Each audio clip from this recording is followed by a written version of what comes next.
that reopened the GOAT War? A video from 15 years ago just came back from the dead, and somehow it hit LeBron James harder than most modern debates ever could. No screaming, no direct insult, no viral podcast rant, just Michael Jordan standing on a golf course, calm as ever, answering one simple question about LeBron's decision to leave Cleveland and join Dwyane Wade and Chris Bosh in Miami. And then Jordan said the line that still echoes through NBA history. He said he would never have called Larry Bird or Magic Johnson and asked them to team up.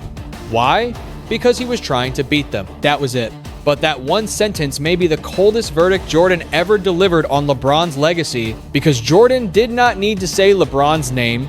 He did not need to attack him. He did not need to raise his voice. The message was clear enough for every basketball fan in America to understand. Real competitors do not run toward their rivals. They stand across from them and try to destroy them on the court. And that is why this old clip is suddenly exploding again. For years, fans have argued about the GOAT debate like it is only about stats, rings, finals records, longevity, scoring, assists, and all-time lists. But this video cuts deeper than numbers. It goes straight into the soul of competition. Jordan stayed in Chicago through pain, failure, and brutal playoff losses. LeBron left Cleveland and built a super team in Miami.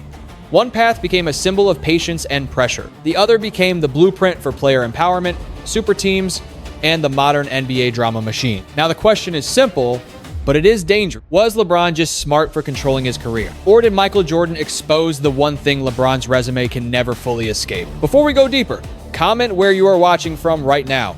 If you believe Jordan's beat them, not join them, mindset is the real championship standard.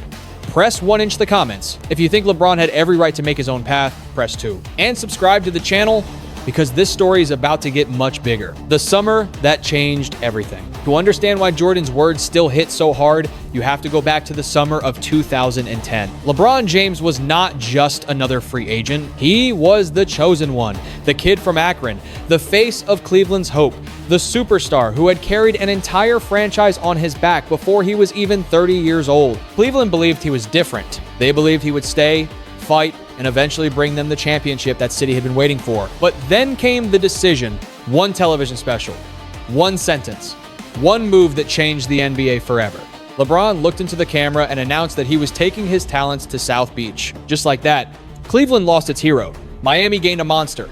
And the entire basketball world split in half. On one side, people said LeBron was smart. He used his power. He escaped a front office that had failed to give him enough help. He joined Wade and Bosh because winning in the NBA is never a one-man job. But on the other side, fans saw something different. They saw a superstar choosing comfort over conflict. They saw a player who had been compared to Jordan decide not to follow Jordan's path. Instead of staying in the fire, LeBron walked into a ready-made championship machine. And that is what made Jordan's golf course comment so dangerous. Because Jordan did not attack the move like a fan. He judged it like a competitor. He knew what it meant to lose. He knew what it meant to get knocked down by stronger teams. He knew what it meant to carry a franchise before the roster was ready. But Jordan's answer was simple. He did not call Bird. He did not call Magic. He wanted them in the other jersey. That is why this debate never dies. Because LeBron's move may have been legal, smart, and powerful, but to old school competitors, it also looked like the moment the NBA's competitive code was rewritten. Jordan did not need to say his name. The most brutal part of Jordan's answer was not what he said directly. It was what he refused to say. He never sat there and called LeBron out by name. He never launched into a long speech. He never gave the media the soundbite they were hunting for. Instead, Jordan did something colder. He explained his own standard. He said he would not have called Larry Bird. He would not have called Magic Johnson. He would not have asked the greatest rivals of his era to join him on one team. Why? Because he was trying to beat them. That line sounds simple, but in the GOAT debate, it is a knife. Because once Jordan said it, every fan immediately understood the comparison. Bird and Magic were Jordan's measuring stick before he became the king. They were the mountain. They were the names he had to pass. And Jordan's instinct was never to make the mountain small. His instinct was to climb it. That is the part people keep replaying. Not because Jordan was loud, but because he was calm. He spoke like a man who could not even imagine choosing the opposite path, and that calmness made it worse. There was no anger in his voice, no jealousy, no panic about LeBron's legacy, just quiet disbelief that any player chasing greatness would want to stand beside his rivals instead of standing across from them. For Jordan fans, it confirmed everything they already believed. For LeBron fans, it created a problem that statistics alone cannot solve. Because basketball greatness is not just numbers, it is story. It is mythology. It is how people remember the fight, and Jordan's story is built on conquest. LeBron's Miami chapter is built on partnership. That does not erase LeBron's greatness. It does not erase his rings. It does not erase his longevity, but it does create a question that follows him everywhere. When the pressure reached its highest point, did he defeat the obstacle, or did he leave and build a new one somewhere else? Beat them, not join them. Beat them, not join them. That became the invisible slogan of the entire Jordan side of the argument, because Jordan's career is remembered like a warpath. First, he had to survive. Then, he had to evolve. Then, he had to conquer. He lost to Boston. He lost to Detroit. He got pushed around, trapped, knocked out, and questioned. People wondered whether his style could ever win championships. But Jordan did not leave Chicago to find an easier road. He stayed. He got stronger. The Bulls got smarter. Scottie Pippen developed. Phil Jackson arrived. The system changed. And eventually, the same player who had been doubted became the standard everyone else was measured against. That is why the comparison with LeBron hurts. Because LeBron also faced a wall in Cleveland. He was brilliant, powerful, and historically gifted, but the roster around him was not enough. He reached deep playoff battles and still came up short. At that moment, he had a choice. Stay and keep forcing Cleveland to build correctly, or leave and create something stronger immediately. LeBron chose Miami, and that choice produced championships, highlights, finals runs, and unforgettable moments. It also produced a scar on his legacy that never completely closed. Because for many fans, greatness is not just about whether you win, it is about how you win. Jordan's route felt like domination. LeBron's route felt like strategy. And in American sports culture, that difference matters. Fans respect intelligence, but they worship toughness. They understand player empowerment, but they still romanticize loyalty. They accept that stars need help, but they draw a line when the help looks too perfect. That is why Jordan's old clip keeps returning. It gives people a clean sentence for a complicated feeling. Jordan wanted to beat the best. LeBron joined the best. And once that contrast enters the conversation, it becomes almost impossible to ignore. The Cleveland problem. Here is where the debate gets uncomfortable, because LeBron fans are right about one thing. Cleveland did not give him the perfect team. He carried enormous responsibility. He became the offense, the identity, the hope, and the pressure all at once. Every playoff failure landed on his shoulders, even when the roster around him clearly had limits. That part is real. But Jordan fans answer with one brutal comparison. What was Jordan doing before Chicago became a dynasty? He was struggling too. He was carrying impossible expectations. He was losing to better-built teams. He was being told that scoring titles were nice, but championships were what mattered. The difference is not that Jordan had it easy and LeBron had it hard. The difference is how they responded when it was hard. Jordan stayed inside the storm until the storm changed. LeBron left the storm and found sunshine in Miami. That is the heart of the argument. And it is why the Cleveland chapter will always be debated. Because leaving was not illegal. It was not wrong as a business decision. It was not something players should be banned from doing. But legacy is not a legal document. Legacy is emotion. Legacy is memory. Legacy is the story fans tell when the stats are already known. And the story of LeBron leaving Cleveland hurt because it felt personal. Cleveland was not just a team, it was home. It was the city that believed he would be their answer. When he left, fans did not just feel like they lost a player. They felt like they lost a promise. That emotional wound made the Jordan comparison even stronger. Jordan's fans could say, our guy stayed. LeBron's fans could say, our guy made the smartest move. Both statements can be true, but only one of them sounds like the old American sports myth. And Jordan's entire legacy lives inside that myth. Iman Shumpert made it worse. Then came the part that made the conversation even harder for LeBron's side. It was not just fans saying this. It was Iman Shumpert, a former teammate of LeBron James. When Shumpert talked about LeBron changing the league, the words carried weight because he was not some random voice yelling online. He had been in the locker room. He had seen the machine up close. He had played beside LeBron and understood the gravity that comes with him. And his point was sharp. Before the super team era fully took over, stars were forced to improve. If a playoff defense exposed your weakness, you went back to the gym. If your move got taken away, you built another one. If your team lost, the burden was on you to return better. That cycle created pressure, and pressure created evolution. But once super teams became the cleanest solution, the incentive changed. Instead of fixing every flaw, stars could look for better partners. Instead of fighting through the wall, they could move the wall somewhere else. That is the argument Shumpert put into the air. LeBron did not just leave Cleveland. He made team building between superstars feel normal, even cool. And after that, the league shifted. Players talked more, stars recruited more, front offices lost some control, Fans started watching friendships, podcasts, off-season workouts, and Instagram hints like they were part of the actual standings.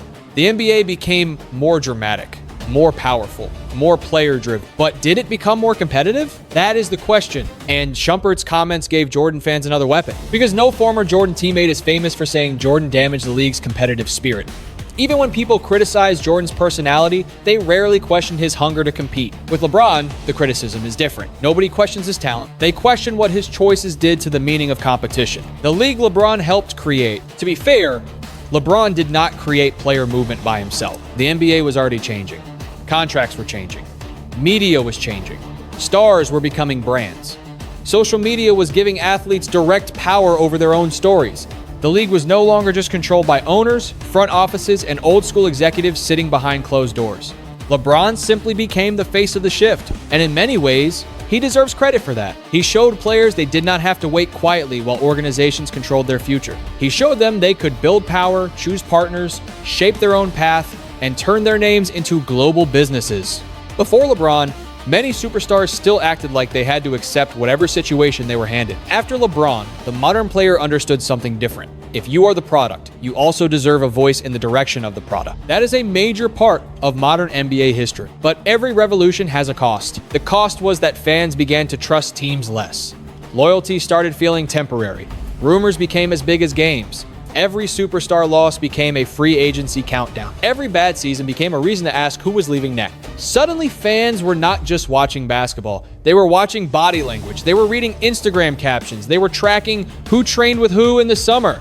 They were studying podcast quotes, sideline conversations, and cryptic social media posts like detectives trying to solve the next NBA breakup before it happened. The drama got bigger, the purity got weaker. That is why the Jordan clip feels like a message from another world. Jordan came from an era where rivals were supposed to stay rivals, where the best player on the other team was not your future teammate, but your target, where beating someone meant more because you did not spend the summer planning how to join. LeBron's era is different. In LeBron's era, relationships matter. Business matters. Control matters. Winning windows matter. Players know their careers are short, and they do not want to waste prime years waiting for management to get things right. That is reasonable, but reasonable does not always create romance. Jordan's path feels cinematic. LeBron's path feels strategic. And when fans debate greatness, cinema usually wins the emotional argument, because fans do not fall in love with balance sheets. They fall in love with battle. They remember the nights when a superstar had no escape route, no second star waiting in another city, no perfect roster already prepared. They remember the lonely climb, the brutal losses, the moment when a player finally breaks through after years of being told he cannot do it. That is why Jordan's 6 championships feel so clean in the public imagination. It is not only that he won, it is that fans believe he won without bending the competitive story around him. LeBron's legacy is more complicated because he helped open the door to a new kind of NBA. A league with more player freedom, more off-court power, and more entertainment, but also a league where fans often wonder whether rivalries are real or just temporary business arrangements. That is why Jordan's one sentence has survived for 15 years. It is not just about basketball. It is about what people want greatness to look like. The defense of LeBron. Now, the LeBron side deserves its strongest argument, because pretending LeBron had no reason to leave Cleveland is not honest. He gave that franchise years of elite basketball. He carried teams deep into the playoffs. He took on pressure that most young stars would never have survived. And for all the criticism, he still delivered championships in Miami, returned to Cleveland, and eventually brought that city the title it had been starving for. That matters. LeBron did not disappear when things got hard. He reinvented his career multiple times. He became one of the smartest players ever. He won in different systems, with different teammates, under different expectations, and under a level of media pressure almost no athlete in American sports history has experienced from such a young age. And the biggest defense is simple. Players are allowed to choose. Owners trade players, front offices cut players, fans demand loyalty from athletes while teams make cold business decisions every year. So why should a superstar be shamed for controlling his own career? That is the modern argument, and it is powerful. LeBron did not break the rules. He used them. He understood the league better than most people did, and he turned his power into championships, influence, and longevity. If an organization cannot build a true contender around a generational player, why should that player sacrifice his prime forever? Why should loyalty only be demanded from the athlete, while the business side of basketball gets to act without emotion? That is where LeBron's defenders make their strongest stand. They say Jordan's path was great, but it was also tied to timing. Chicago eventually built the right pieces. Scottie Pippen became an all-time teammate. Phil Jackson brought structure. The Bulls became a machine. LeBron, on the other hand, looked at Cleveland and saw uncertainty, pressure, and a front office that had not created the championship roster he needed.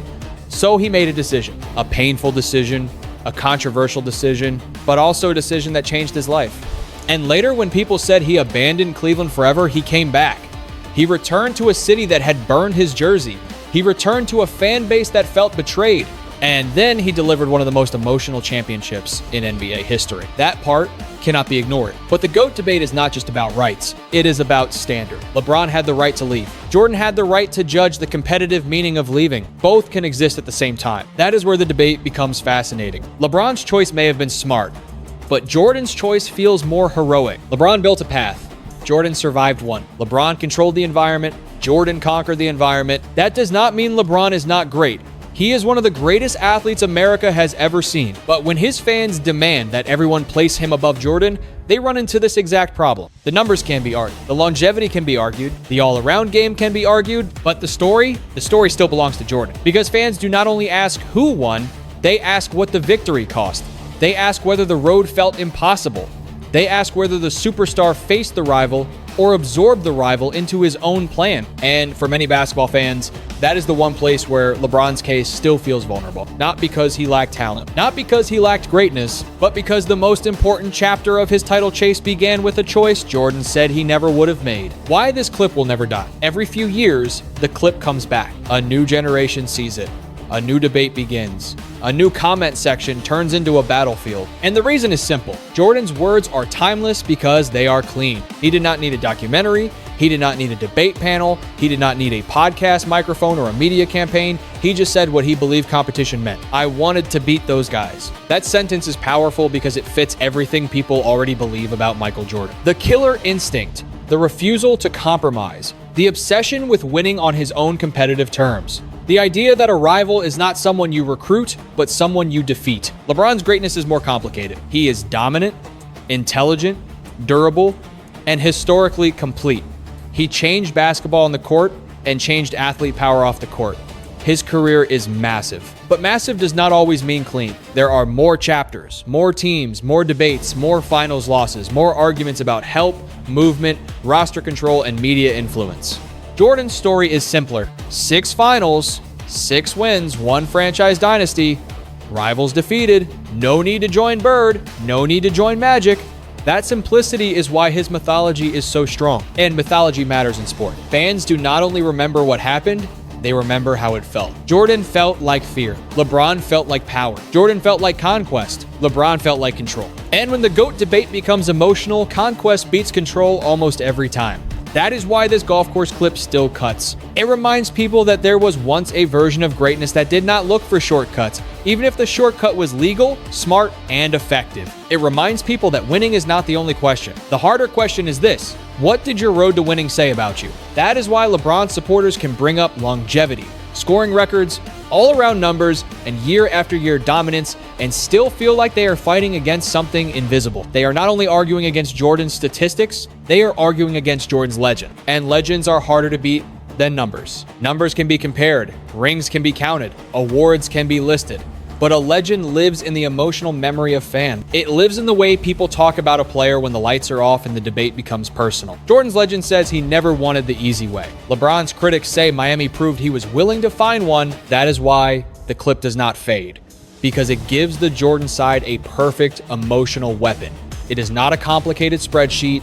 It is not a 5-minute analytics argument. It is one short answer from the man himself, delivered with calm, confidence, and quiet judgment. And every time someone tries to completely erase the difference between Jordan and LeBron, that clip comes back like a reminder. Not all greatness feels the same. Not all championships carry the same emotional weight. Not all roads to the top leave the same legacy. LeBron may have changed the modern NBA forever.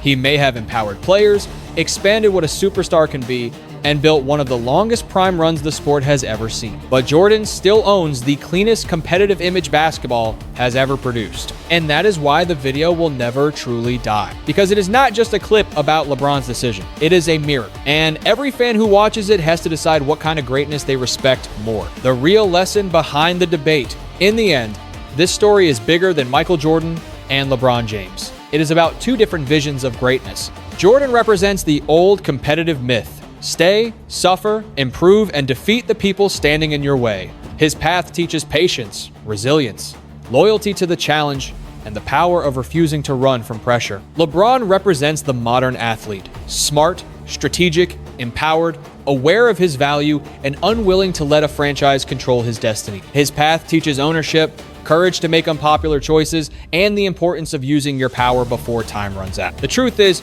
both lessons matter. Young players can learn from Jordan that greatness requires sacrifice. You cannot always escape difficulty. Sometimes the struggle is the thing that builds your legend, but they can also learn from LeBron that loyalty should not become a cage. Athletes have the right to protect their careers, make decisions for their families, and choose situations that help them grow. The danger is when either side becomes too extreme. If every star runs from adversity, competition loses something beautiful. But if every player stays trapped in a bad situation forever, the business of sports becomes unfair. So maybe the real lesson is balance. Fight hard where you are. Give your team everything. Improve your weaknesses, respect the game, but also know your worth and make choices with wisdom, not fear. That is the humane way to look at it. Jordan and LeBron do not have to become enemies for fans to appreciate both. They are two giants from two different eras, shaped by different rules, different media, and different expectations. But that old Jordan clip will always matter because it asks a question every competitor must answer. Do you want to beat the best, or do you want to stand beside them? And your answer says a lot about the legacy you leave behind. If you believe Jordan's mindset is still the gold standard, press 1 in the comments. If you believe LeBron's player empowerment changed the game for the better, press 2. Like this video, share it with another NBA fan, and subscribe to the channel for more stories behind the biggest debates in basketball.